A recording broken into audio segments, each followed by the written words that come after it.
All right, first of all, I thought today was going to go down, so I was in a short mentality because before this big move up today, was getting stuck on this pivot level right up here on the 50 EMA. When it started to come down and started to roll down. It was bullish on all the time charts below because it was going up like this and strong, but I was just watching this area and I was kind of short in this area. I've been short all day.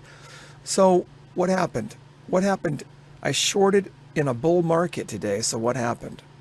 Well, we're up about $702 today, and with this very small drawdown, I have to say, right here, a little tiny drawdown, about $82. So that means we're pretty much green and profitable all day.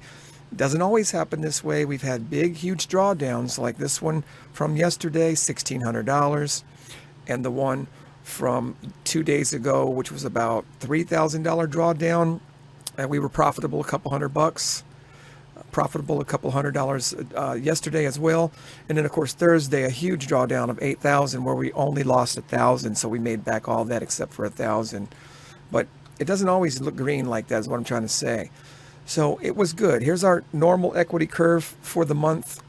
We are getting back what we lost on April 30th. We had a $1,000 loss, and so we basically in the last 3 days have made that back. So we're right back up to the top here where we were before that big fall down on our account. This is the demo account. I'm still waiting to get into the Apex accounts and trading my real live account because there's some bugs I want to work out first, and I'm still a little nervous. So what happened today? Let's take a look at the trades. Okay, so here's that day chart we were talking about here. It did bulldoze its way up over the top of that pivot and those moving averages, and so I was short the whole time. Let's take a look at the 2000 tick chart and where I started shorting. You can see right here when it started looking weak, I shorted here, and the first trade was profitable, shorted right down on this little dip down. Then I started shorting again, and it went against me. So by the time it got up here, I added 8 and I was short 12, and that brought the average price up pretty high enough for me to start covering into profit. And by the time I closed it, it was profitable all the way down to here. And these are just a bunch of trades where I just kept shorting and closing when I shorted when it came up, closed when it came down, shorted when it came up, closed when it came down, and all of them kept working really good. I was short up here about four contracts. These are micros, and closed it when it came down. Everything's good until trade 7. Trade 7 got away from me here.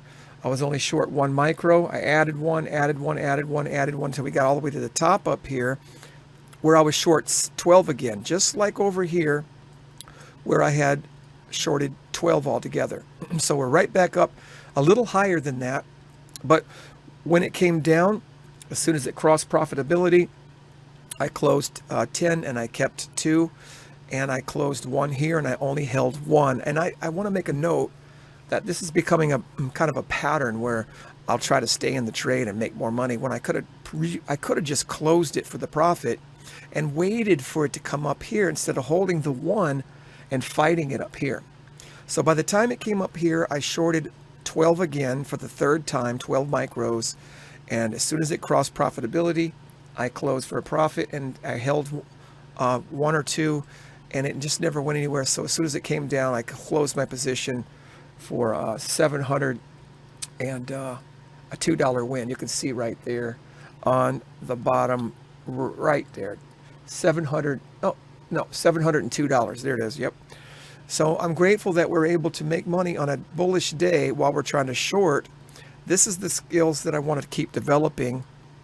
So today here, $702, and here's the first 3 days of May, and I'm grateful for that. So last month we had about 3 losing days, maybe 4. So we'll have to continue this process. We'll see you on the next video. Take care.